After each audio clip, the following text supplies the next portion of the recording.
Ada pepatah, buruk rupa cerminnya dibelah. Nah, artinya, yang buruk itu muka lu, tapi cerminnya yang lu salahin. Kalau lebih dalam lagi, artinya tuh kita semua ini harus sadar diri. Ngukur diri sendiri dan lihat kelakuan sendiri. Karena reaksi orang lain itu adalah cerminan perlakuan kita ke orang itu. Gue bisa bilang gitu karena belakangan ini rame banget serangannya para termul ke Pak Yusuf Kalla. Nah, kalau gue runut, awal mulanya tuh dari statementnya Pak JK yang minta Jokowi untuk nunjukin ijazahnya yang asli. Abis itu mulai serangan laknat datang dari para termul. Mulai dari videonya Pak JK yang dipotong, terus potongannya itu diposting sama beberapa dedengkot termul dan digoreng dengan narasi seolah-olah tuh Pak JK melakukan penistaan terhadap agama Kristen. Tuh, masih belum kelar, mereka juga ngangkat tuh isu soal utang perusahaannya Pak JK. Itu ngawur banget itu. Padahal ijazah Jokowi itu sudah diputuskan sama pengadilan adalah milik publik. Terus salahnya Pak JK di mana? Ini gue disclaimer dulu. Gue nggak kenal Pak JK, nggak pernah ketemu, dan gue juga bukan fansnya Pak JK. Dan jujur banyak statementnya Pak JK yang gue nggak setuju. Tapi dalam hal ini gue putuskan untuk ngebelain Pak JK. Oke, mari kita mulai pose proof ya. Ini dia. Warna-warna. Logonya mana? Kamera udah fokus belum? Papnya mana, woi? Yang pertama, ini adalah metode kill the messenger atau bunuh karakter si pembawa pesan. Buat orang-orang yang pernah ada di barisan Jokowi, hal-hal kayak gini tuh sebenarnya biasa aja. Siapapun yang nyerang junjungannya mereka, biasanya itu langsung ada instruksi untuk nyerang balik orang itu. Mereka sama sekali nggak peduli apakah omongannya orang lain itu benar atau salah. Di mata mereka, pokoknya junjungannya adalah nabi yang harus dijilat dan disembah. Sebelum gue lanjut, simak dulu nih videonya nih.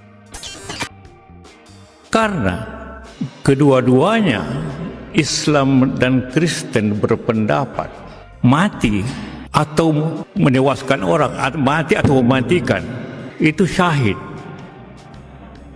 Semua pihak, Kristen juga berpikir begitu. Kalau saya bunuh orang Islam, saya syahid. Kalau saya mati pun. Itu adalah video yang disebarin sama para termul, dan selanjutnya lihat video ini. Ada juga kena agama, walaupun didahului dengan ketidakadilan. Kemudian akibatnya ke agama, kayak Poso, Ambon, DITI. Kenapa agama gampang jadikan alasan konflik? Kayak di Poso, Ambon. Karena kedua-duanya Islam dan Kristen berpendapat mati atau menewaskan orang, mati atau mematikan, itu syahid. Semua pihak, Kristen juga berpikir begitu. Kalau saya bunuh orang Islam, saya syahid. Kalau saya mati pun saya syahid. Akhirnya susah berhenti kalau konfliknya orang membawanya ke agama. Itu adalah video secara lebih utuh dan lengkap dengan konteksnya. Dan jelas banget di situ kalau yang dibahas sama Pak JK adalah pikiran dari masing-masing pihak waktu terjadi perang di Ambon dan Poso. Jadi abis beredar potongan video itu, langsung tuh ada orang-orang gak jelas yang mengatasnamakan umat Kristen ngelaporin Pak JK ke polisi. Gue gak ngerti di mana menista agama Kristennya. Gue sebagai umat Kristiani gak ngerasa ternista kok. Dan setelah gue lihat-lihat, ternyata yang laporin Pak JK itu adalah termul. Jadi urusan ini lebih ditarik ke politik daripada masalah hukum. Inilah yang bikin gue gregetan. Ngapain lu bawa-bawa nama umat Kristen cuman buat urusan politik lu? Bangsat itu namanya. Ada juga yang mengkaitkan ke persoalannya Ahok. Katanya Ahok dulu juga dipotong videonya dan dia tetap di penjara. Dulu ya sebenarnya gue agak kecewa juga sama apa yang terjadi ke Ahok. Tapi pas gue ngedenger sendiri dari Ahok, siapa yang main di belakang isunya itu, gue mulai sadar. Pemain isu beginian ternyata ya dia juga.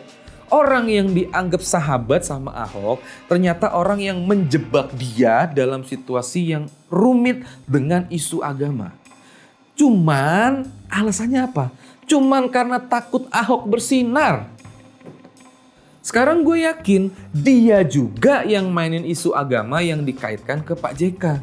Karena polanya itu sama.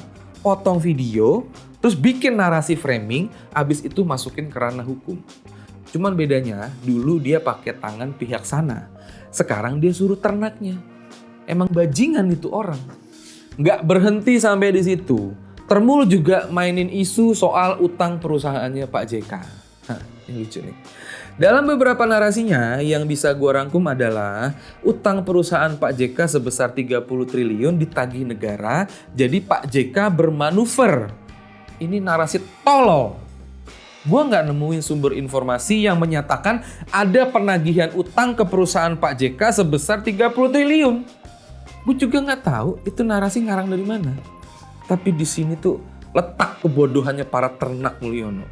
Nyebarin narasi tanpa dasar yang jelas. Lagian kalau beneran utang Pak JK ditagih, yang harusnya ngomong itu pihak bank. Kenapa Termul yang sewot? Dan sebenarnya yang namanya bisnis terus utang kan itu biasa aja. Kayaknya hampir semua pengusaha melakukan itu. Dan ingat, utang perusahaan itu adalah ranah private. Jadi kalau Pak JK ngutang, yang tanggung jawab ya Pak JK sendiri. Yang nanggung beban utang siapa? Pak JK sendiri. Kalau gagal bayar, ada proses hukum. Kalau diputuskan bersalah dan kena hukuman, yang kena hukuman Pak JK sendiri. Semua ada mekanismenya. Kok pada ribet mempermasalahkan utang perusahaannya Pak JK? Karena Termul ngebahas soal utang, coba itu mereka bandingin utang warisan Jokowi yang nilainya itu 8 ribuan triliun lebih. Itu yang tanggung jawab pemerintah. Pemerintah duitnya dari mana? Dari APBN. Terus APBN sumbernya dari mana? Salah satunya dari pajak elu-elu semua. Artinya utang Jokowi itu yang nanggung beban ya kita semua. Nah, ada Termul yang ngeyel bilang utangnya Pak Jokowi kan buat bikin tol, buat bikin kereta cepat, buat bikin bendungan. Artinya utang Pak Jokowi untuk rakyat Indonesia, kata mereka. Menurut gue itu salah dan ngawur. Jokowi nggak ngutang untuk rakyat Indonesia, tapi dia ngutang untuk pencitraannya. Kalau lu bilang utang Jokowi untuk rakyat Indonesia, coba lu cek. Berapa persen rakyat yang bisa menikmati tol? Berapa persen yang bisa nikmatin WUS? Dan lain-lainnya itu. Gue rasa nggak nyampe 10%. Terus yang 90% gimana? Ya tetap gitu-gitu aja. Tetap aja harus menikmati jalan yang rusak, jembatan yang hancur, kerusakan alam yang bikin banjir di mana-mana. Terus mana tuh yang katanya buat rakyat? Bansos. Itu mah buat suara, bukan buat rakyat. Setelah semua itu boleh dibilang kalau rakyat Indonesia ini sebenarnya membiayai pencitraannya Jokowi. Tapi masih aja ada Termul yang bilang ini prestasi Jokowi. Prestasi kok utang? Kalau utang Jokowi dibilang prestasi, berarti JK lebih berprestasi. Kalau isu soal utangnya itu bener loh ya. Jokowi katanya utang untuk negara. JK katanya utang untuk keluarga. Padahal kita tahu Jokowi utang untuk citranya. Setelah citranya naik, dia angkat keluarganya. Sama aja kan? Jadi kalau ada yang bilang Jokowi utang untuk negara, yang ngomong itu berarti Termul. Karena cuma Termul doang tuh yang susah untuk diajak pinter. Terus soal utangnya Pak JK juga yang dibilang untuk keluarga, itu sebenarnya juga ngaco.